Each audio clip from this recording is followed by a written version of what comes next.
देश की आजादी के लिए न जाने कितने क्रांतिकारियों ने भारत मां की बलिवेदी पर अपनी जान तक न्यौछावर कर दी थी।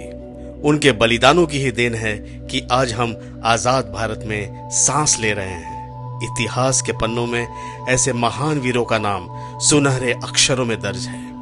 तो आइए हम सब काशी वैश्विक गौरव सम्मान के इस वैभवशाली मंच से इन वीरों और वीरांगनाओं की वीर गाथाओं को याद करते हैं।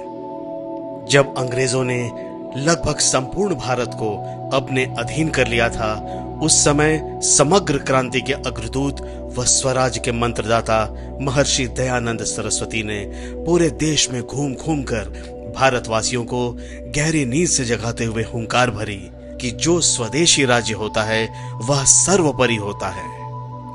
उनके क्रांतिकारी विचारों ने आजादी के लिए संघर्ष की नींव रख दी। नौजवान जाग उठा। बलिया के एक छोटे से गांव में जन्मे मां भारती के सपूत मंगल पांडे ने अंग्रेजी हुकूमत के खिलाफ विद्रोह छेड़ दिया, जो कि जंग आजादी की पहली चिंगारी थी। इस चिंगारी को आगे बढ़ाया देश की वीरांगना रानी लक्ष्मीबाई ने। इन्होंने 1857 की क्रांति में महज 22 वर्ष की आयु में स्वतंत्रता सेनानियों का नेतृत्व किया और अपने दूध मुहे बच्चे को अपनी पीठ पर बांधकर अंग्रेजों से बहुत बहादुरी के साथ मुकाबला करती रहीं और अपने रण कौशल से रानी लक्ष्मीबाई ने अंग्रेजी हुकूमत की जड़ें हिलाकर रख दी और उन जड़ों को उखाड़ फेंकने के लिए ऋषि दयानंद जी के स्वराज के मंत्र को महान स्वतंत्रता सेनानी बाल गंगाधर तिलक ने स्वराज हमारा जन्म सिद्ध अधिकार है और हम इसे लेकर रहेंगे का नारा लगाकर भारतीयों के अंदर जोश भर दिया। इन्होंने अंग्रेजी हुकूमत के खिलाफ अपनी कलम की ताकत से समाचार पत्रों का प्रकाशन किया, जिसके माध्यम से उन्होंने राष्ट्र जागरण का एक अभियान चलाया।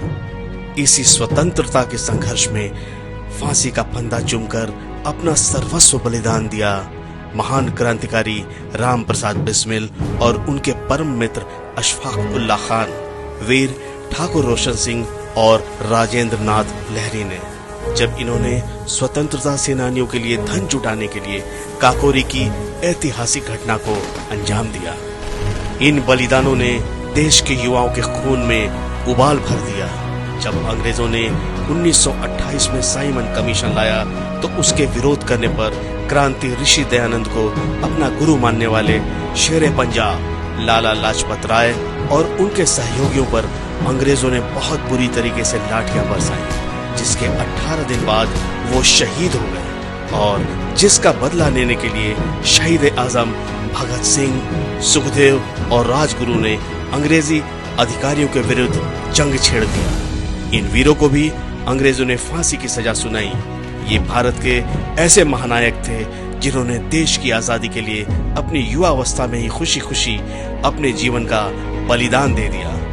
इस तरह इन बलिदानों ने लाखों स्वतंत्रता सेनानियों के हृदय में आक्रोश भर दिया, जिससे अंग्रेजों को भी इस बात का आभास हो गया कि अब भारत पर हुकूमत करना आसान नहीं रहा। अब हम आपको एक ऐसे महानायक के बारे में बताने जा रहे हैं जिसने महज 11 वर्ष की आयु में जलियांवाला बाग हत्याकांड का बदला लेने के लिए एक दृढ़ संकल्प लिया। इस वीर का नाम था सरदार उधम सिंह।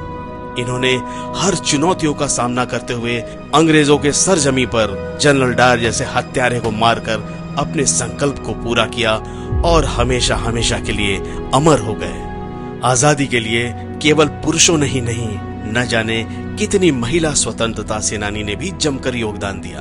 इन्हीं में से एक थी हमारी दुर्गा भाभी, जिन्होंने अपनी जान की परवाह किए बिना अनगिनत स्वतंत्रता सेनानियों की जान अंग्रेजों से बचाई। एक समय तो ऐसा भी आया जब भगत सिंह बटुकेश्वर दत्त का केस लड़ने के लिए पैसे के अभाव के कारण इन्होंने अपने बेशकीमती जेवर तक बेच दिए। आजादी के इस अमृत महोत्सव और काशी वैश्विक गौरव सम्मान के उत्कृष्ट मंच से इन सब महापुरुषों, शूरवीरों और वीरांगनाओं के चरणों में हमारा शत शत नमन है।